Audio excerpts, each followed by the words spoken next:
ایک بوڑھی عورت اپنے بہرے گونگے بچے کو لے کر آپ سرکار صلی اللہ علیہ وآلہ وسلم کے پاس آئی اور آ کر کہنے لگی، یا رسول اللہ صلی اللہ علیہ وآلہ وسلم، کیا آپ اس کو ایسا نہیں بنا سکتے کہ یہ سنے بھی اور بولے بھی؟ میں اب بہت بوڑھی ہو گئی ہوں، آپ اس کو اس قابل بنا دے کہ یہ میرے بڑھاپے کا سہارا بن جائے۔ سرکار نے اس بوڑھی عورت کی طرف مڑ کر دیکھا اور اس بوڑھی عورت کی آنکھوں میں نمی دیکھی، آواز میں بھی محتاجی نظر آئی، آواز میں درد محسوس کیا۔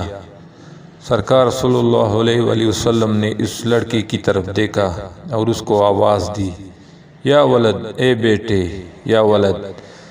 وہ بے دھڑک ہو کر بولا، لبیک یا رسول اللہ صلی اللہ علیہ وآلہ وسلم، تمہاری ماں کہتی ہے کہ نہ تم بولتے ہو نہ تم سنتے ہو۔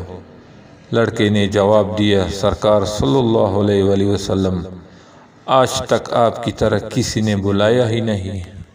سبحان اللہ۔